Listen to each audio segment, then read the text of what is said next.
Kirby, through 9 games, you guys have had some really good flashes on offense, and then you've had some times where it seems like you kind of get bogged down a little bit. Is there a common theme that you've seen through these 9 games that kind of, goes into that, where one drive looks like you can't be stopped, and then the next few you kind of struggle to get it going?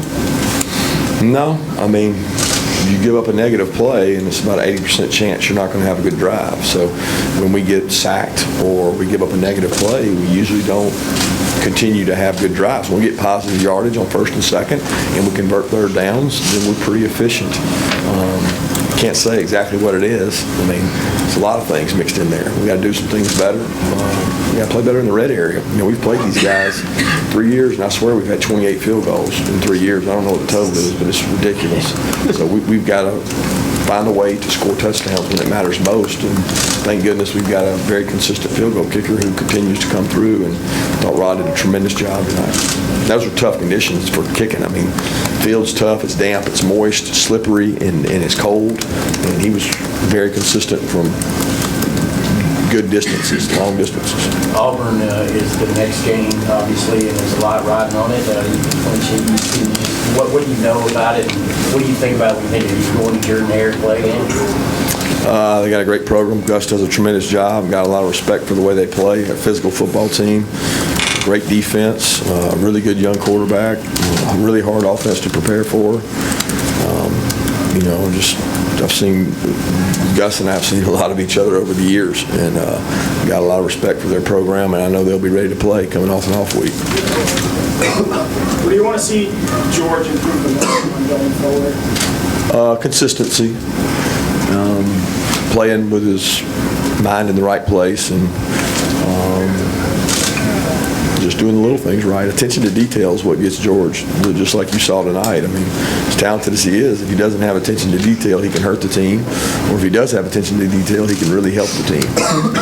And he's got to do those things right. But he's talented, and he loves the game. That's what I love about him. He loves the game of football.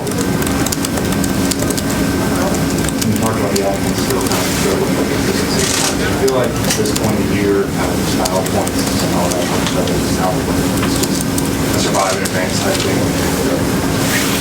Yeah, I don't really think about style points. I just think about what we have to do to win the game, and what we have to do to be more efficient, and what we have to do to be at our best.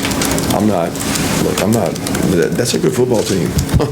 There's a reason they're ranked top 15 in the country in almost every single defensive category. They have good players. Coach, your third shutout of the year, is that a product of, you had another backup quarterback tonight? You think you guys got a little bit lucky in that regard, or is this as good a defense as it looks like? I mean, we play hard. We play consistent. We don't control who they put in front of us, and our kids go out and play really tough and physical, and that's all we can ask them to do. And they've done a great job of that. The buy-in on that side of the ball, the playing a lot of players, the camaraderie, the defensive staff. Dan and his staff have done a great job of putting plans together. The kids have executed them. It's hard for me to judge, who we've gone against. Swift and Harry are running into a lot of 7-8 man boxes. Can you just talk about the hard yards they're earning in their ball security in those circumstances? Yeah, that was the hardest box you'll ever see. I mean, that was like a brick wall box, and it's tough. We've run the ball in the same box, but that was really good players with a hard box, and they did a good job, and we still, rushed for 166 yards. Guys, you're not going to find many teams do that on Missouri, and I am proud of the way Brian and Swift are patient. They earn those yards, really physical yards. I mean, those are tough, and it's just not like the standard here is you should get 7-8 yards every rush. That's just not realistic, and I'm proud of the way our guys worked hard at it. Missouri sort of had a game-time decision at quarterback. Were you coming in sort of preparing for Kelly Bryant's mobility? How did you sort of adjust that with Taylor Powell, and how do you think he played?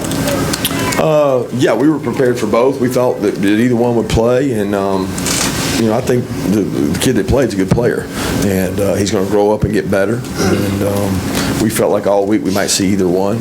it didn't matter to us which one we saw. We were going to carry a lot of the same things, so it did change a whole lot for us. How valuable were those snaps for Tyson Campbell, just getting it back in action right before the stretch drive? Really happy for him to get back in. We feel like we got 3 corners that can play for us, and it allows you to kind of, play matchups, put guys on certain guys, and play the hot hand. And glad he got back out there and got his feet under him.